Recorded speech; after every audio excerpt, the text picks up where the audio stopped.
Saludo a la iglesia con la paz del Señor. Le invito a que abramos nuestras Biblias en Filipenses capítulo 4, el verso 8, y lo vamos a leer este versículo de una manera unánime a la voz de tres. 1, 2, 3. Por lo demás, hermanos, todo lo que es verdadero, todo lo honesto, todo lo justo, todo lo puro, todo lo amable, todo lo que es de buen nombre, si hay virtud alguna, si algo digno de alabanza, en esto pensad. Vamos a orar.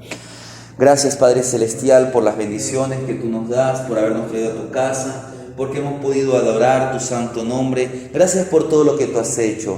Ahora, Señor, queremos entrar en la meditación de tu palabra, que seas tú hablando a mi vida, que seas tú a través de tu Santo Espíritu guiándonos a toda la verdad, y que, Señor, esta verdad podamos vivirla, aplicarla en toda nuestra manera de vivir. Te damos gracias en el nombre de Jesús. Amén. Tome asiento, mi amado hermano. Hoy quiero continuar algo que desarrollamos días atrás. Quiero hablar acerca de cuando Cristo controla nuestros pensamientos. Esta sería la segunda parte de un mensaje que ya empezamos. Y en ese mensaje hablamos que cuando Cristo controla nuestros pensamientos, la vida entera va a tener una transformación. Porque para eso vino Cristo. La Biblia dice, de modo que si alguno está en Cristo, nueva criatura es. Las cosas viejas pasaron. He aquí, dice, todas son hechas nuevas. Es decir, que tiene que haber un cambio. La persona, cuando tiene un encuentro con Cristo, no puede seguir siendo el mismo.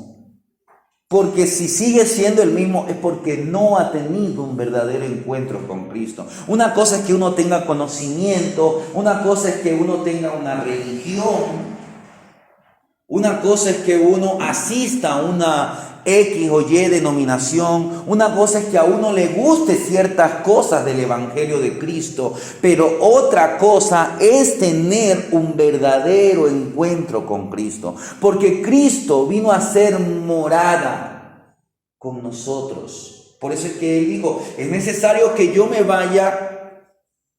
¿Pero por qué? Porque enviaré al Consolador. Y hoy el Espíritu Santo que mora en nosotros, es Dios en nosotros. Entonces, Él nos va a guiar a toda la verdad. Por eso es importante que usted y yo dejemos que Cristo controle nuestros pensamientos. Entonces, ¿qué va a pasar? La vida entera va a tener una transformación.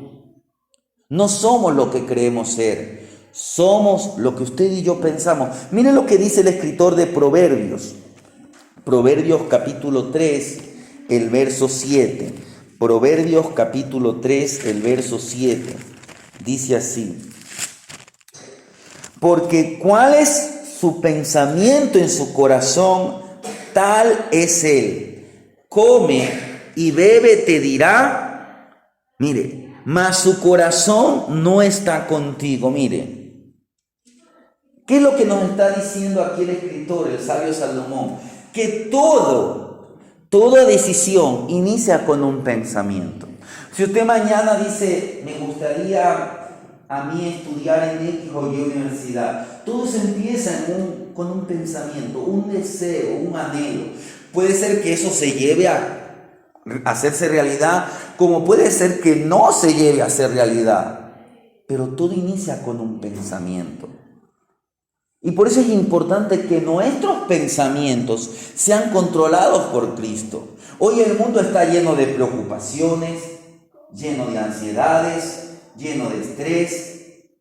Y por eso es que Dios tiene que hacer una obra interna en nuestros pensamientos. Toda decisión que vamos a tomar va a tener mañana consecuencias, sean buenas o sean malas.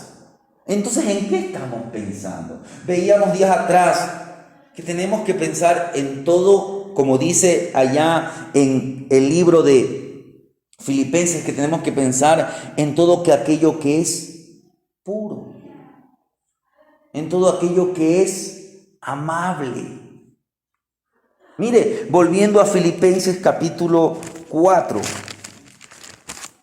Leamos nuevamente lo que nos dice el escritor, porque veíamos que al principio todo esto se va a guiar por una sombrilla. Dice, por lo demás, hermanos, todo lo que es verdadero, todo honesto, todo lo justo. Mire, veamos estas tres cosas: lo verdadero, lo honesto y lo justo. Y todo esto parte de la verdad. Para yo poder ser una persona honesta, para yo ser una persona justa, tengo que ser una persona verdadera. Y para eso tengo que tener un verdadero encuentro con Cristo. Entonces, Dios nos va a confrontar por su palabra a que decidamos en qué queremos pensar. Tal vez usted puede decir, es que yo no controlo mis pensamientos. A veces pasa así. Entonces usted tiene que rendir su vida a Cristo para que sea Cristo el que controle nuestros pensamientos, para que nosotros no nos dejamos llevar por las cosas que vemos. No, sino que cuando Cristo controla nuestros pensamientos, entonces va a pasar lo que dice aquí en Filipenses capítulo 4, 8. Vamos a pensar en todo lo que es verdadero, todo lo honesto, todo lo justo. Pero mira, aquí avanzamos algo más. Todo lo puro, todo lo amable, todo lo que es de buen nombre. Entonces, hoy yo quiero hablar de que ese pensamiento controlado por Cristo va a tener tres características. Va a tener la característica de que vamos a pensar en lo puro, vamos a pensar en lo amable y vamos a pensar en lo que es de buen nombre. Siguiendo lo mismo, la sombrilla de la verdad tiene que ser el eje esencial. Pero ahora, bajo la sombrilla de la verdad, bajo que estamos tratando de que Dios sea confrontándonos y nos transforme en personas honestas, en personas justas, pensemos en ser personas puras. Pensemos en ser personas que demostremos la amabilidad de Cristo y que todo lo que hagamos sea cosas de buen nombre. Dice el salmista en el Salmo número 37, verso 5, dice así: encomienda a Jehová tu camino y confía en Él y Él hará. Es muy importante que usted encomiende. Por eso es que usted tiene que buscar de Dios. Usted tiene que buscarlo en oración. Encomienda a Jehová. Cuando usted ora, usted le dice: Señor, necesito de ti. A veces, no sé cómo sean las mujeres, pero en los hombres, como hombre, lo puede decir, a veces nuestro pensamiento se desvía y en cosas que a Dios no le agrada. Y después estamos diciendo: ¿por qué pienso en esto? Porque tenemos una lucha. Entonces, ¿cómo usted comienza a vencer al enemigo? Recuérdese lo que hemos visto en semanas pasadas. Tenemos que vencer la maldad con la justicia. Tenemos que vencer la maldad con la justicia. Tenemos que vencer la falsedad con la verdad. Y tenemos que vivir estas cosas. Tenemos que aprender a ser creyentes que pensamos en aquellas cosas que le agradan, en aquello que es bueno. Mire, a veces cuando usted ve un noticiero, a veces usted escucha buenas noticias, aunque a veces mayormente son malas noticias. Pero le tengo una anécdota que dice: todos los viernes por la noche, el noticiero que ve mi familia concluye la transmisión con una historia inspiradora. Una de esas historias se concentró en una periodista que había padecido el COVID-19, la cual ya estaba recuperada, pero había decidido donar plasma para ayudar a otros. En esos momentos, todavía no se sabía bien cuán eficaz serían los tratamientos. Estos tratamientos, hoy ya tenemos la vacuna y algunas vacunas, pero al principio la gente estaba desorientada. Entonces, ¿qué buscaba hacer? Decían a aquella persona que se contagió y salió de la enfermedad, que brinde un poco del plasma de su sangre para estudiarlo y para poder tal vez ponerle a una persona que está siendo infectada, y tal vez las defensas que uno produjo le sirvan a esa persona. Pues esto hizo una periodista. Pero mientras muchos no saben qué hacer, e incluso ante la incomodidad de donar plasma, ella sintió que era un pequeño precio que podía pagar por la posible recompensa. después de aquella transmisión, mi familia, dice, y yo nos sentimos llenos de esperanza, porque ese es el poder de lo que Pablo está describiendo allá. Lo bueno. Cuando usted ve actos de bondad, eso le inspira a usted. Por eso es importante que nosotros, usted y yo, veamos el mayor acto de bondad que se realizó en la tierra. El mayor acto de bondad que se realizó en la tierra, ¿cuál fue? El que el Hijo de Dios, Dios hecho hombre, dio su vida por una humanidad que estaba perdida. Mire, hoy bueno, ya tenemos, han pasado meses y ya parece que la pandemia ya no tiene el mismo efecto que antes. Pero antes, aquí tenemos a mi hermana Magali. Ella lo vivió, como se dice, en carne propia. Su mamá pasó a la presencia del Señor. Cuando alguien decía, uy, se contagió de COVID. Bueno, al principio, pero ya después los efectos se ponían peores. Pero cuando salió la vacuna y la gente se comenzó a vacunar, mire, poco a poco el mundo está volviendo a esa normalidad, como se dice. Pero la única cura, la única verdadera medicina para la mayor pandemia, para la mayor enfermedad, para la mayor plaga que tiene la humanidad, es la sangre de Jesucristo.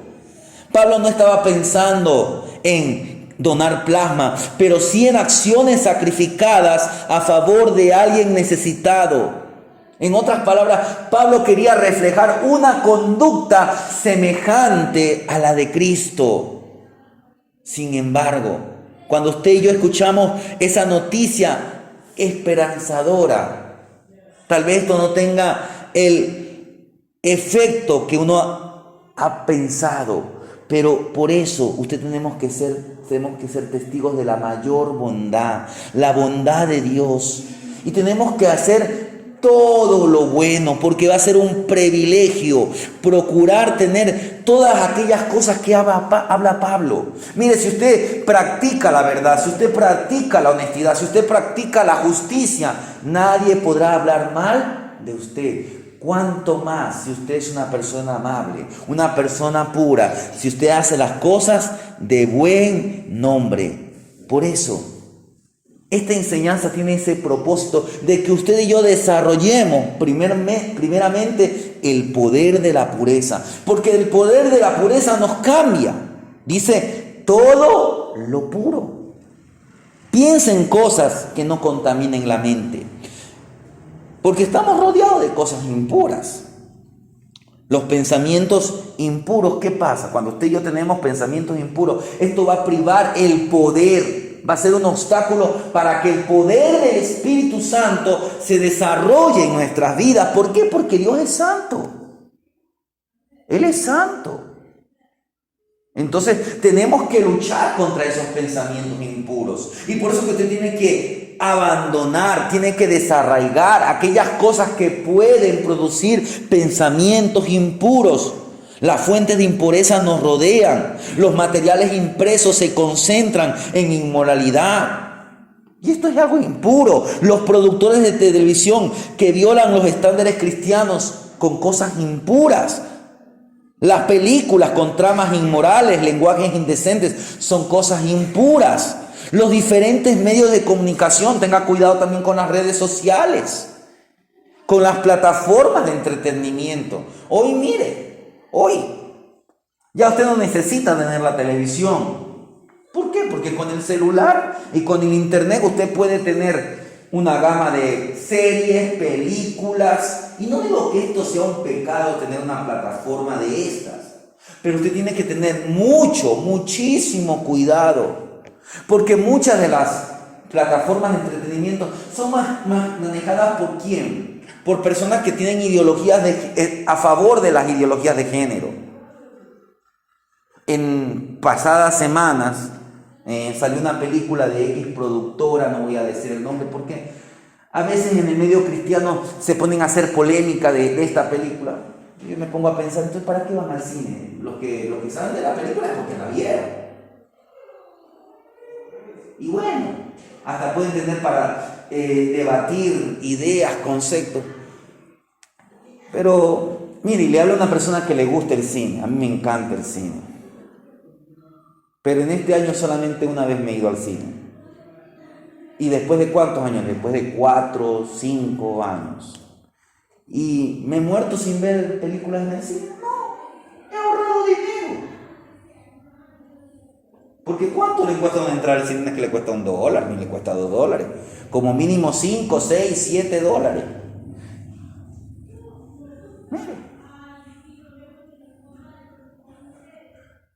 Y abrir la Biblia no nos cuesta nada. Pensar en lo puro no nos cuesta nada. Porque el Señor, cuando usted abre la Biblia, la palabra lo lleva a las cosas que son puras. Al ejemplo de Cristo. Por eso usted tiene que tener mucho cuidado. Mire, recientemente, como le decía, salió una película y era para una película supuestamente para niños. Y la polémica era ¿por qué? Porque en esta película para niños, 2 mujeres se daban un beso en la película. Y decían que eran esposas. Y ahorita la mayoría de películas de diferentes tramas, de diferente género, de una u otra manera presentan esto. Y cada vez se está haciendo ¿qué? Más normal y más normal. Entonces usted tiene que tener mucho cuidado. Los que son padres, tienen que revisar constantemente lo que sus hijos ven. Yo no aconsejo que una madre, un padre le dé mucho el celular a su hijo. ¿Por qué? Porque hoy, aunque usted no es que va a entrar a esa película, pero a veces usted no se da cuenta, aplasta una cosa y eso lo lleva, lo dirige a otra cosa. Y en las redes sociales tengan muchísimo cuidado aquellos que son padres. Hay mucha gente que lo que está buscando es engañar. Y le dice, yo también tengo 10, 12 años, yo estudio en Cuenca. Mañana, el fin de semana mis papás van a ir a Cuenca o a Santa Isabel. ¿Qué te parece si nos vemos en el parque? Y la niña dice, un niño de 12 años. ¿Qué niño de 12 años? Un depravado, un pedófilo de 30, 40, 50 años. Tal vez aquí no pasa, aunque pasa en Ecuador bastante, pero en Estados Unidos es pan de cada día. En Europa son cosas que pasan diariamente. Y por eso es que después esa niña o ese niño fue abusado, pero como no dijo, como no contó, porque lamentablemente va a la casa y los padres ni están, porque los padres están más que en el trabajo y cuando llegan y les paran atención a los hijos, ¿qué pasa? Ese niño desarrolla un trastorno y mañana ese niño no sabe si es hombre, si es mujer. Y por eso es que estamos viendo lo que estamos viendo. La maldad se está multiplicando. Por eso tenga cuidado con todos estos medios. No le digo que deseche, no digo que coja un celular o una computadora y lo bote. No hay que llegar a los extremos. Pero hay que buscar maneras sanas para tener vigilancia. Y nosotros mismos, empezando todos nosotros, porque usted tiene que hacerse una pregunta. ¿Aprobaría Jesús lo que yo veo, lo que yo oigo, lo que yo escucho? Mire lo que lo que nos dice el apóstol Pedro. Pedro, en Primera de Pedro capítulo 2, el verso 21 dice: pues para esto fuisteis llamados, porque también Cristo padeció por nosotros, dejándonos ejemplo para que sigáis sus pisadas. Usted puede decir, pero ¿qué ejemplo Jesús nos dio? Pero si en el tiempo de Jesús no había las redes sociales. En cierta ocasión le trajeron al Señor Jesús una mujer que había estado en el acto mismo de adulterio. Entonces usted analice, si le encontraron en el acto mismo de adulterio, ¿cómo se la presentaron a Jesús? Lo más probable es que se la trajeron desnuda. Tal vez solamente con algo que le cubría, tal vez una sábana, algo parecido a una sábana. La Biblia dice que Jesús, ¿cómo estaba? Mirando al suelo. Por 2 razones. Aunque es verdad que Jesús es santo y él no podía cometer pecado, pero él sabía que eso no era lo apropiado. Segundo, para no avergonzarla aquella mujer. La Biblia dice que ya después de que todos se fueron, luego que Jesús le dijo: el que esté libre de pecado, que lance la primera piedra. Ahí Jesús levantó la mirada. Entonces, mire, tengamos cuidado con lo que pensamos, con lo que vemos, como lo que vimos, porque lo que pensamos se alimenta de lo que usted y yo oímos, lo que vemos. Mire, no sé si a usted le pasó esto del niño, pero a veces pasa, a veces los niños ven por ahí una película de terror y después se van a dormir y en la madrugada se levantan llorando. ¿Por qué? Porque esas escenas le produjeron a él un efecto, una pesadilla. Así mismo con nosotros. Si nosotros nos llenamos de lo que vemos y oído, de cosas que a Dios no le agrada, sino que le agrada la carne, vamos a pensar en cosas que no son puras. Y estos pensamientos impuros afligen al Señor y apagan el potencial que Dios tiene en usted. Dios tiene en nosotros cosas. Recuérdese que Él nos dio a nosotros dones. Y un día vamos a dar cuenta de esos dones. ¿Qué estamos haciendo con el don, con el talento que el Señor nos dio? Si usted y yo pensamos en lo que es puro, estamos trabajando. Usted va a decir: me gano un alma, le predico a alguien la palabra del Señor, le enseño a alguien acerca del Evangelio de Cristo. Estamos pensando en aquello que es puro. Ahora mire, más adelante el mismo escritor dice: todo lo amable. Entonces, el poder de lo amable nos cambia. El poder de las cosas amables nos cambia. ¿Y qué es lo que quiso decir Pablo con lo amable? Él quiso decir lo que produce descanso, lo que produce paz. Hay que evitar aquellos pensamientos de contienda. El vecino se portó mal conmigo. A veces uno, donde pone el carro, lo pone otra persona. Ya me da ganas de empujarle. O, qué sé yo, el vecino de usted, donde usted vive, siempre saca la basura y la pone de una manera que llegan los perros y hacen de las suyas. Y usted dice: ya le he dicho al vecino 3, 4, 5 veces. Uno de estos días voy a coger el balde de basura y se lo voy a lanzar a la... ¿Qué va a llevarlo a hacer esto? A tener contienda. Entonces, cuando vengan esos pensamientos, usted tiene que cortarlos de raíz. Sea lo que sea que usted tenga la razón, busque evitar los pensamientos que producen contienda. ¿Qué puede usted hallar en otros que sea amable? ¿Cómo usted actuaría con otros con amabilidad? Porque usted puede elegir dos cosas: ser un santo o ser un santurrón. Usted puede ser que tenga la razón, pero no tenemos que buscar siempre tener la razón, sino actuar con santidad. Aunque tengamos la razón, aunque Él está haciendo lo malo, vamos a actuar de maneras en que el nombre de Dios sea glorificado. Y para eso está la herramienta de la amabilidad, de la gentileza, de buscar la paz. Dios se complace cuando usted y yo nos concentramos en las cosas que unen el cuerpo de Cristo. Siempre es más fácil ser parte de una facción, de un grupo, que ponernos en acción. Buscar lo amable restituye el poder de la iglesia y glorifica a Dios. Miren, las pasadas manifestaciones, hasta ahí estuvieron un grupo de disque cristianos. ¿Quién fue el medio que encontró la paz entre los manifestantes y el gobierno? Fue la iglesia católica. Esto debería haber avergonzado a aquellos cristianos evangélicos que estaban de uno u otro lado. Tengan la razón, esa no es la manera. Porque la Biblia nos da la solución, y eso es lo que veía los días atrás: si se humillare mi pueblo. Si se humillare mi pueblo. Entonces, aquí no se trata de quién tiene la razón. Eso pasa en muchos de los hogares. A veces el esposo contra la esposa. Porque ¿quién tiene la razón? No. Si usted mañana forma un hogar, no busque tener la razón. Busque la reconciliación. Busque la paz. Porque mañana, cuando esté enfrentando un divorcio, No decir que yo tenía la razón. De nada sirve.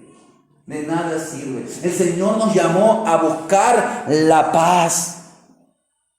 A que usted y yo seamos verdaderos cristianos. ¿Y por qué? Porque nuestros pensamientos van a estar de pureza. Y esos pensamientos de pureza nos van a llevar a que actuemos con paz. ¿Y qué más? ¿A qué? Dice, a todo lo que es de buen nombre. El poder de creer lo que es de buen nombre. Toda iglesia tiene gente que habla de ella. La gente habla de los creyentes.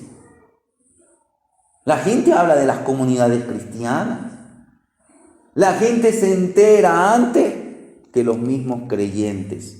Algunos hablan siempre lo malo, pero los que son sabios hablan de bendiciones. Las bendiciones que ven a su alrededor. A veces, y yo no digo, mire, hay que ser muy sabio. Por ejemplo, en las redes sociales, lo que se comparte tiene que ser muy sabio.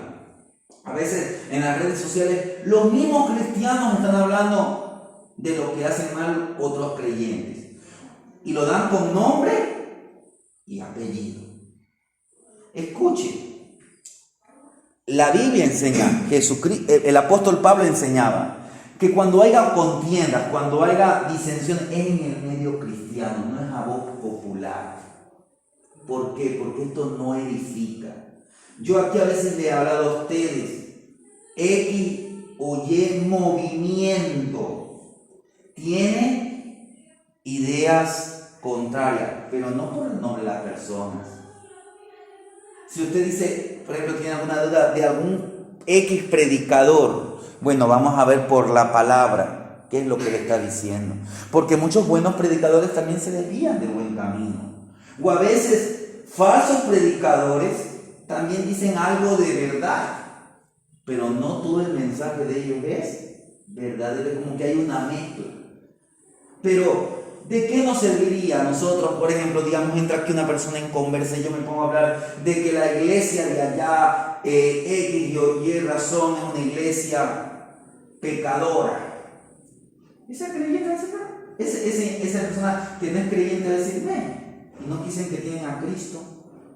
Porque él lo que necesita es una palabra de edificación. Él lo que necesita es que Cristo lo salve. Dentro de la iglesia hay muchas imperfecciones, porque la iglesia es imperfecta. Y como decía yo por la mañana, no todo el que me dice Señor, Señor.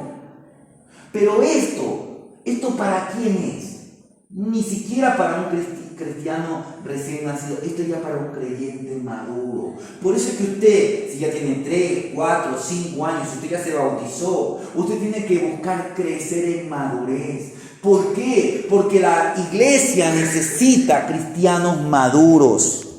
Y un cristiano maduro piensa en todo lo amable, en todo lo puro, en todo lo que es de buen nombre.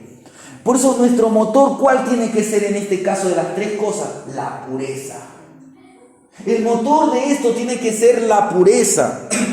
Mire, en la cultura de Estados Unidos se ha iniciado una tendencia que podríamos decir saludable. Y esto no aparece en los titulares de los periódicos, pero trasciende en aquellas cosas que a veces están de moda. En Estados Unidos se ha dado como una tendencia, un compromiso con la pureza.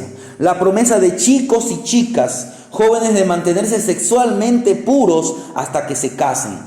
Y cómo ellos celebran este compromiso de pureza, ellos hacen de la siguiente manera. Ellos buscan, los padres le regalan como que un anillo. Ese anillo es un símbolo de que ella se va a mantener pura hasta el matrimonio. A una joven le regalaron, una joven llamada Ámbar, le regaló su padre un anillo de pureza. Y estaba allí ella exhibiéndolo, mostrándolo, la joven, a sus amistades. Y estaba ahí su pequeño hermano. Y él le decía, cuando yo tenga tu edad, yo quiero que mi papi me regale un motor de pureza.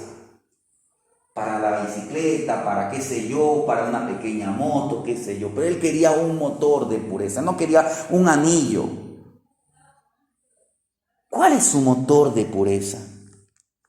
Porque un trozo de metal no puede asegurar nada. La representación. Puede representar, pero no asegura nada. Hay algo que sí asegura. Hay algo que usted tiene que ponerlo por obra. Mire lo que dice, y con esto quiero terminar. El Salmo 119, el verso 9 es un versículo muy conocido. Dice, ¿con qué? Yo lo voy a leer en otra versión. Dice, ¿cómo puede el joven guardar puro su camino? Guardando tu palabra. ¿Con qué guardará el joven su camino? Con guardar tu palabra. La pureza forma parte del proceso. Debe ser un anhelo desde lo más profundo de nuestro corazón, de hacer las cosas a la manera de Dios. Por eso, mire las palabras que David usó para que usted pueda ver esa sed que había en David. ¿Se entiende? O podríamos decir que este es uno de los salmos de David. Pero David escribió muchísimos salmos.